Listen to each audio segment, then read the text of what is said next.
Hello everyone, welcome to another video by Foodemy. In today's video, we'll be discussing the CFTRI previous year questions of the year 2019 and 2020 memory based.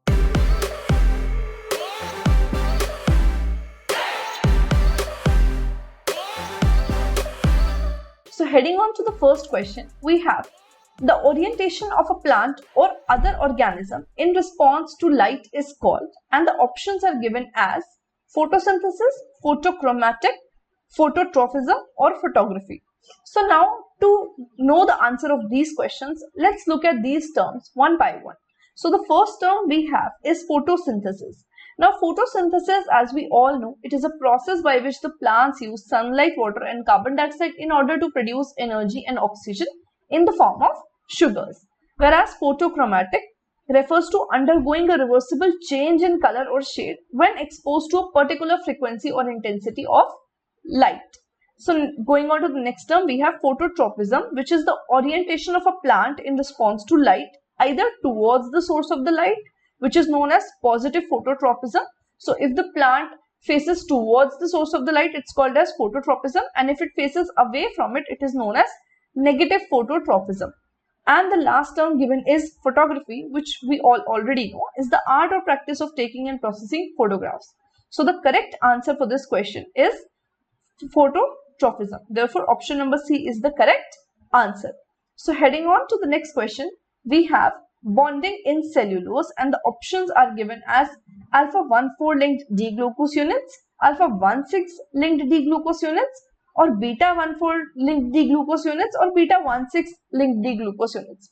So let's try to solve this question. Now, cellulose is a linear homopolymer of glucose monomers which is formed by condensation polymerization, and cellulose actually consists of units of D-glucose which form a linear chain from several hundred to thousand with the help of beta 1,4 glycosidic linkage. So now, to know this, as we can see the diagram of cellulose over here, that two beta glucose attach with the help of a beta 1,4 glycosidic linkage, as we can see over here. Now let us also look at the other linkages given here and which are the common polymers in which they exist. So one is amylose, and it is linked with alpha 1,4 linkage. So alpha 1,4 linkage is the option number A, which is commonly observed in case of amylose. Next, as we can see over here, we have this is an amylopectin. So an amylopectin has both linear as well as branch linkages.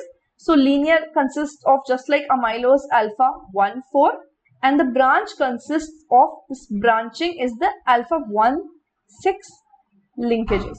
So amylopectin contains alpha 1,6 linkages for the branching, and beta 1,4 linkages is found in cellulose. Therefore, the correct answer to this question is cellulose. Now heading on to the next question, we have electric field and magnetic field are at a dash angle in electromagnetic wave, and the options are given as 45, 90, 120 and 180.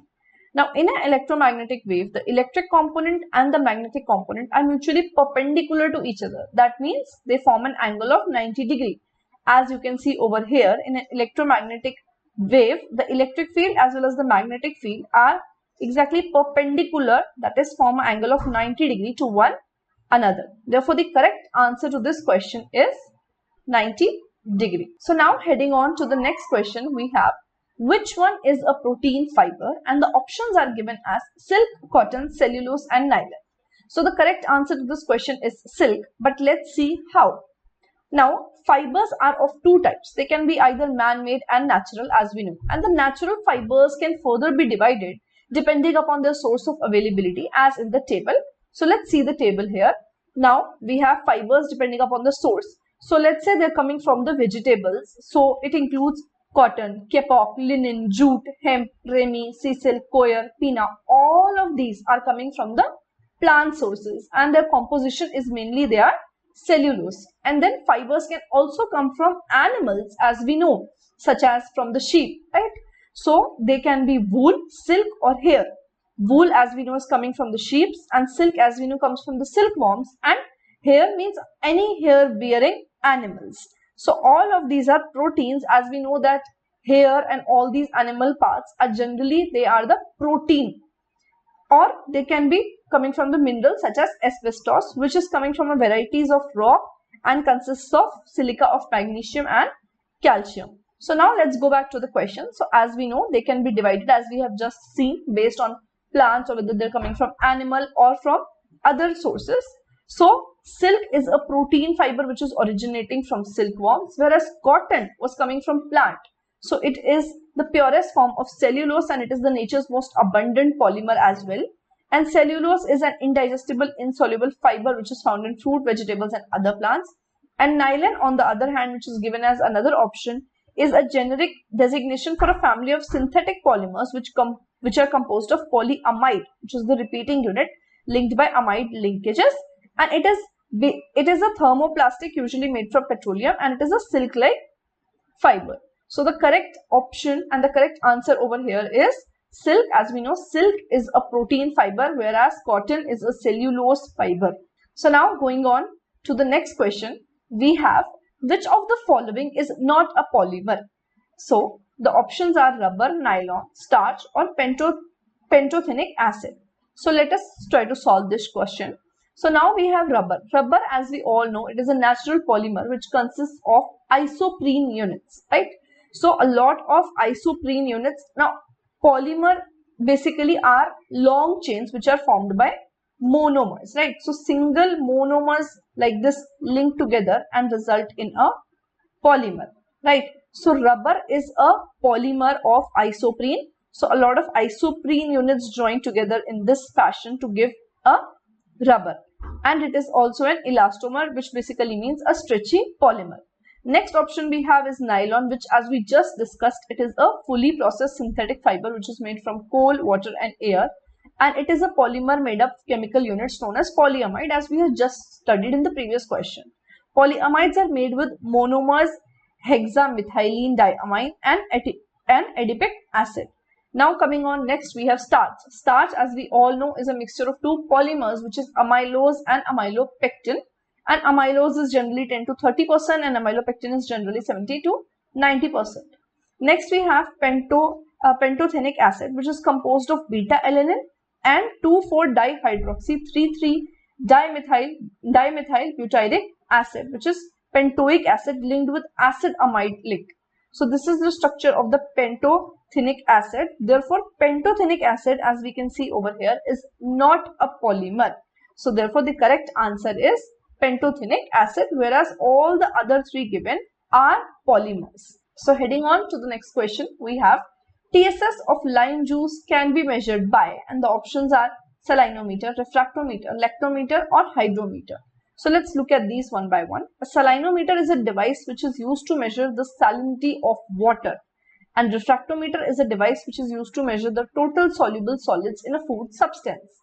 Now lactometer is an instrument which is used to check milk's purity by measuring its density, whereas a hydrometer is an instrument used to measure the density of liquids. Therefore, the correct answer over here is refractometer, because it is used to measure the TSS of the juices, as it is mentioned, to measure the total soluble solids in the food substances. So now heading on to the next question, we have rancidity of fat is due to, and the options are given as oxidation, reversion, gelatinization and putrefaction.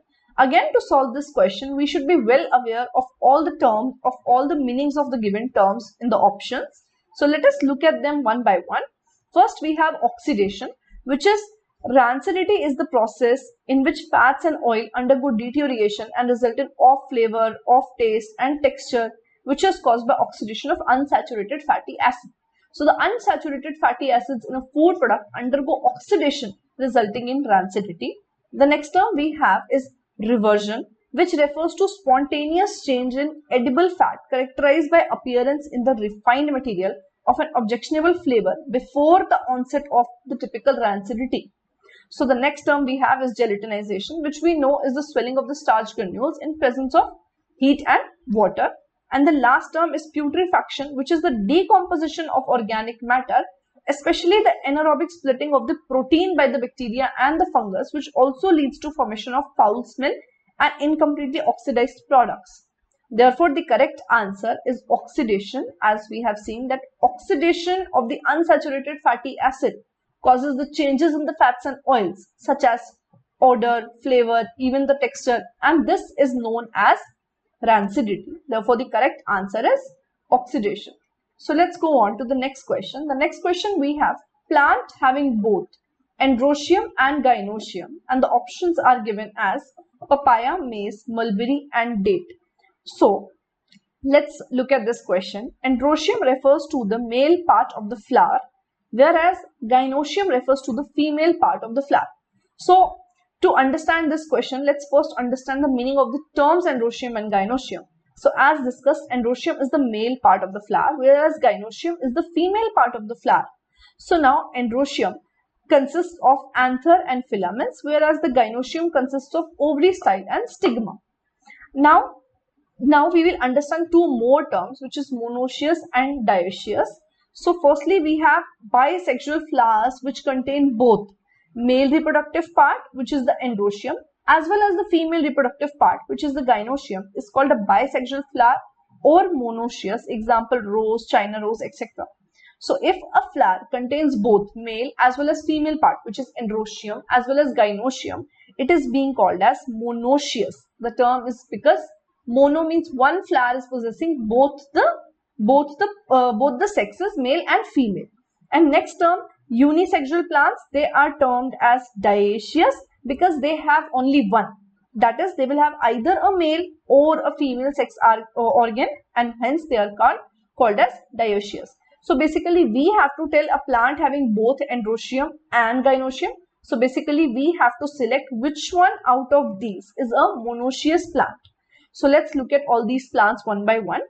Firstly, we have papaya. Papaya consists of both androecium and gynoecium plants separate, which means it is a dioecious plant.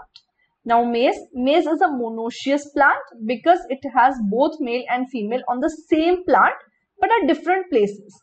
In maize, the male flowers are called tassel and they are born near the apex of the plant, whereas the female flowers are called ear and they are born at the base of the plant, and pollination takes place by wind.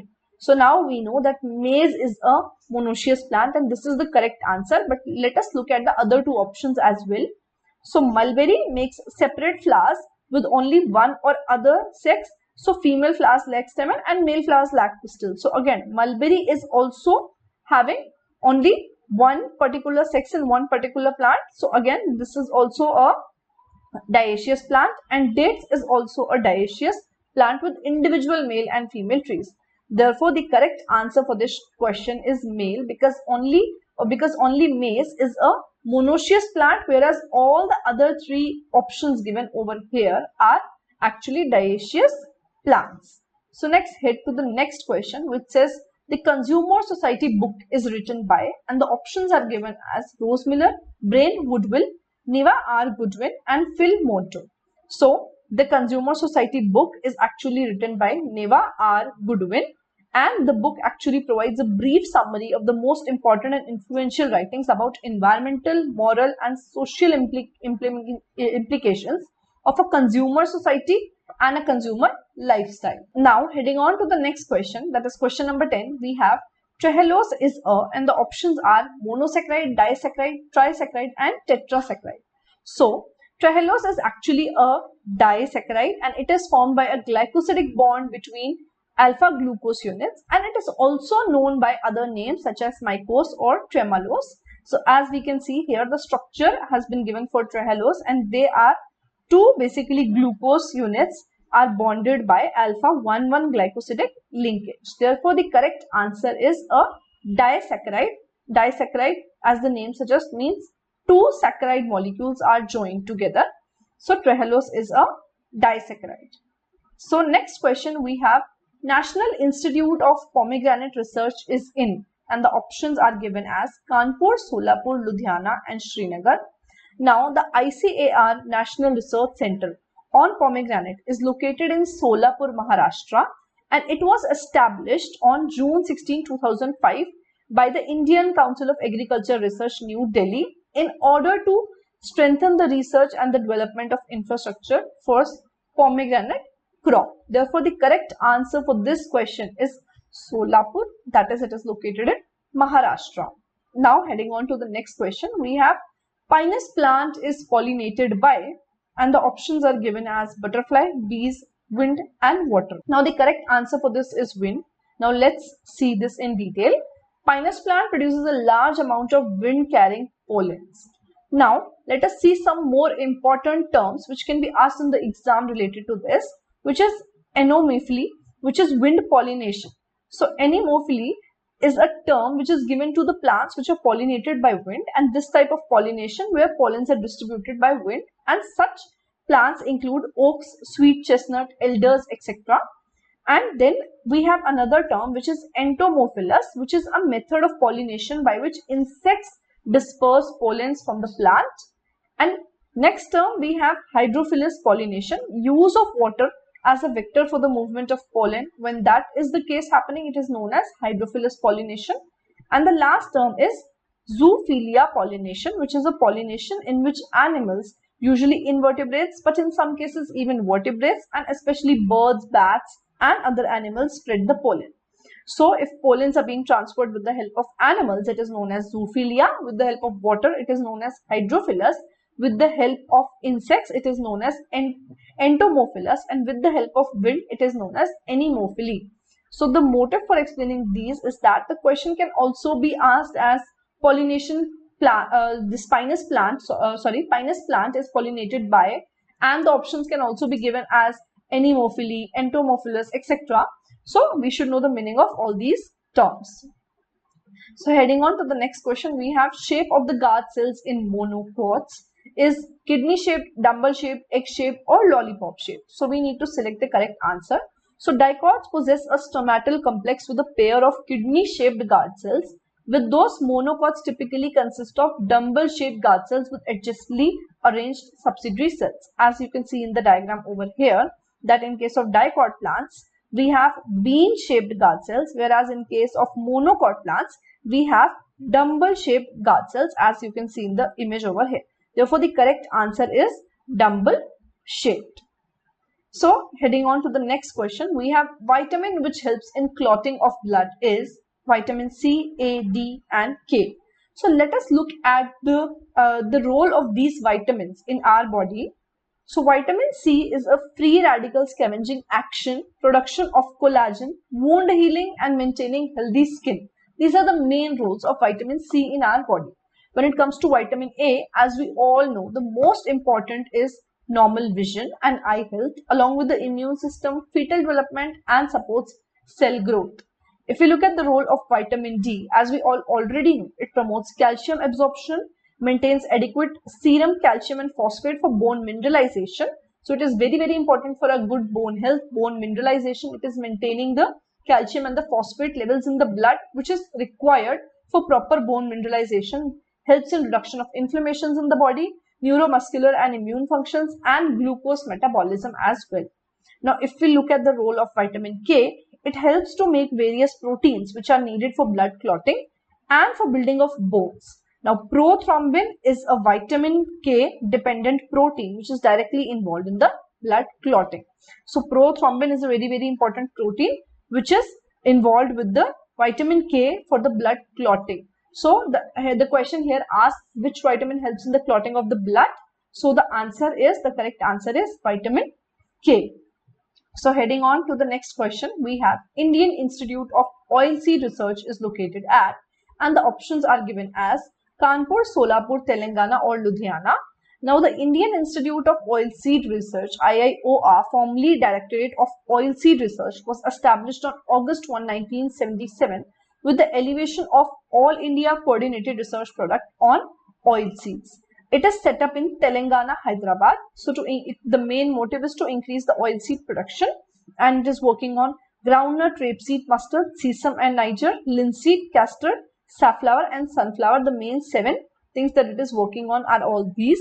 So, therefore, the correct answer over here is Telangana. So, now heading on to our last question, methyl bromide is used as, and the options are given as contact poison, fungicide, both A and B, and fumigant. So, let us try to solve this question. So, let's first see what is the meaning of the term fumigation. So, fumigation means spraying or dusting of the chemicals. Now, basically when we are spraying or dusting the chemicals on the grain, it is termed as fumigation, and this is done in order to control the insects. So basically what we are trying to do is we are trying to expose the insects to a lethal concentration of a toxic gas for a long enough time so as to kill them.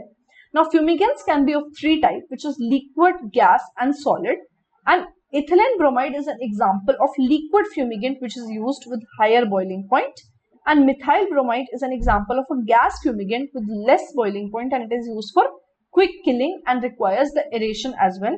And phosphide tablets are an example of solid fumigant. Therefore, the correct option to this question is fumigant. As discussed, methyl bromide is actually a gas fumigant which is being utilized. With this, I end this video. Stay tuned for more parts for the CFTRI previous year questions coming very soon.